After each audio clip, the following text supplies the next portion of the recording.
Picture this, you're sitting at a table in a classroom with your classmate who you always sit with, and across from you, two attractive people of the opposite sex. Your heart is pounding at the thought of working with them on the group project for the next few weeks, and you're trying really hard to not look too happy. You've been given 5 minutes to get to know the people at your table, but before you can speak, your friend gives the other pair a nod and says in his flattest, most zombie-like tone, "Hey, I'm glad we're working together. How are you guys?" You can feel the disappointed looks coming from the pair sitting across from you, and you just know that they're associating you with your rude friend. But your friend wastes no time in continuing the conversation, and now, as the others are answering him, he's just looking around the room like he is disinterested completely in what the other people have to say. You have to physically grab your leg to stop yourself from kicking your friend under the table. "Bro, we have to get them to like us." You're screaming internally at your friend. Right now, you're making them think you hate them. Sadly, I used to be that friend. I didn't know it, and I wasn't quite that bad, but I was close. You see, I wasn't trying to be rude. I wasn't trying to seem like I hated people, but I wasn't doing a couple of things, 5 things, that made me seem like I did. The first mistake is not giving people your full attention. And this one is the thing that probably most people are already doing, but it is the most important thing. If you can't do this, the other ones don't matter. So I've just got to get it out of the way. And also, like, you may be doing this pretty well, but you could always be doing it better. You could be giving people 100% of your attention instead of 95%, and that's going to lead to more charisma and people like you more. So when I was talking to them, I'd just be kind of looking around, you know. I wouldn't be locking eyes with them. You know, if we were in a group and someone else came up to the table and started talking to me, I'd just immediately be absorbed in that conversation and basically just ignore the person who was just talking to me. I wouldn't acknowledge. I wouldn't be like, "Oh, sorry, I've got to talk to this." I wouldn't be like 1 second and finish my conversation. I'd just be like, "Whoop, attention over here now." It's rude. It's just disrespectful, basically. You just have to make an effort, like a lot of you guys probably do this. You just have to make an effort to fully give your attention to people. And if you get interrupted, you have to just be aware that you can't just let them be completely cut off, because then they'll feel completely invisible. They'll feel like you don't really care. And that's kind of, you'll see that that's the theme. You need to show that you like people. And the second mistake is not showing that you're happy to see people.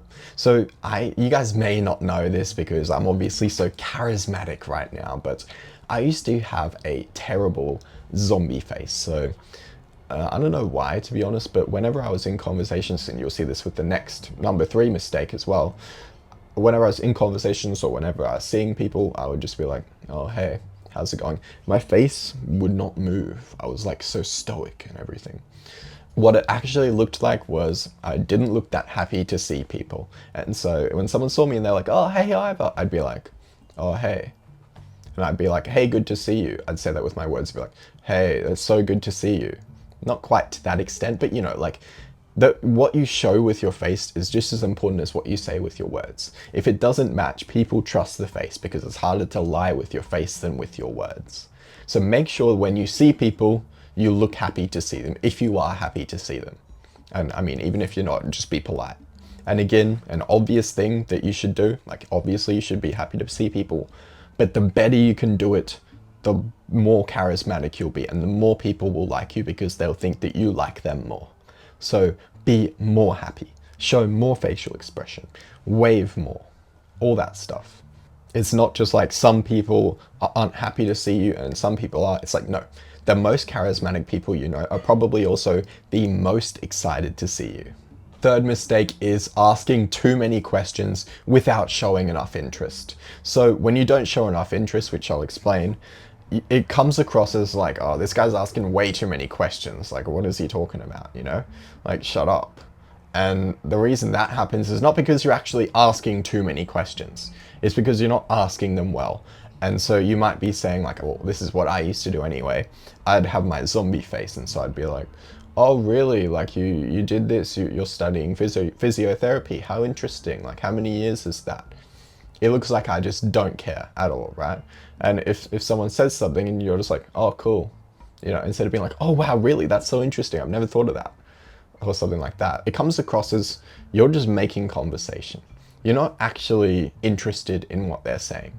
And people don't want to talk to someone who's just making conversation with them. We want to talk to people who actually are interested and are learning and are having fun talking to us and like us.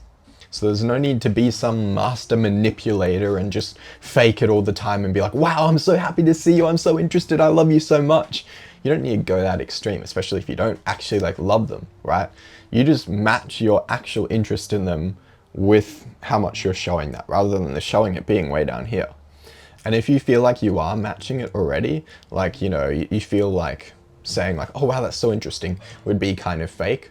Maybe you need to get better at appreciating the interestingness in what other people are saying, which you can do by just writing stuff down. Like, oh, I found it so interesting when someone said this in a conversation, after a conversation. And that'll help you increase the interest you have in people so that you can then visually show that and match it without lying. The fourth mistake is asking too many questions without giving long responses when they ask you a question. So this one, I'll admit, isn't going to make people hate you if you do it badly, but it is going to ruin your ability to connect with people. And I wanted to mention it just while we were on the topic of asking too many questions. So it's the same kind of thing. Like if you spam questions and then they ask you a question back and then you just go like, short answer. And then you ask another question, you're showing interest in the other person, especially if you're asking them, like the last point, asking them, like showing, visually showing interest with your tone and face and everything.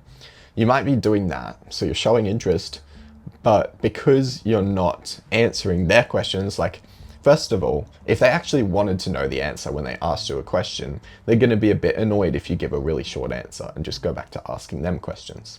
They're also going to feel a little self-conscious because it's not even.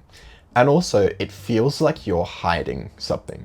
Because when they ask you a question and you just give a really short response, it feels like you're either unconfident or it feels like you've got something to hide and you don't want to give a good answer because, like, you know, you're insecure about your answer.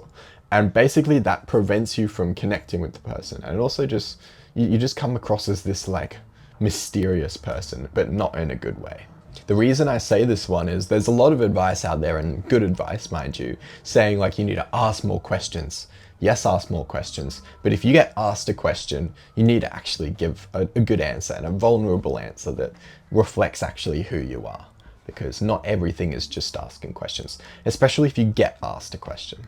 And if all this stuff seems obvious to you, like, remember, you could always be doing it better, but also, like, good job. I didn't used to do this stuff, so if you're doing better than me, good job.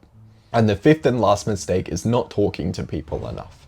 So one time I was at this social event, we'll call it. We were all waiting for like a bus to take us home, and everyone was just standing around.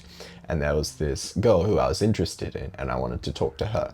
But she was constantly talking to these 6'5" basketball guys as friends. Like, I don't want to insinuate anything there. But anyway, I was jealous. And I was like, oh, she mustn't like me that much because she isn't talking to me. And it made me really sad. And damn, that's just reminded me of that anyway. Let go of the sadness. Anyway, the point is that when you talk to people not enough, it shows that you are not that interested in it, that you hate them, as the title says. And the more you talk to people, the more that you're showing that you like them. So if there's a group and, you know, you're always talking to the other people because you're scared to talk to the one person you actually want to talk to, then they're going to think that you don't like them as much. If you like someone more, you should talk to them more out of all the people, the options to talk to. You know, if you're at a party and there's someone you're interested in, ideally you would spend most of the time talking to them. Now, of course, if they don't want to talk to you that much, then there's nothing you can do. But if they are willing to talk to you and they're open to it, then you should be going up to them more. And in conversation as well, if there's silences, you should be trying to fill those silences because, first of all, it's just hard to have a fun conversation if there's just a lot of silence. Now, not necessarily awkward silence, but just, you know, silence. Whereas more fun conversations, they're just less silence, you're chatting more. Now, of course, like, there's plenty of time to just be comfortable in each other's silence.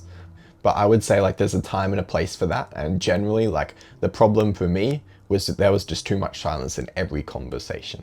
So, like, I just have to, and I'm still working on this, I just have to be more disciplined in talking more and talking to people I want to talk to more.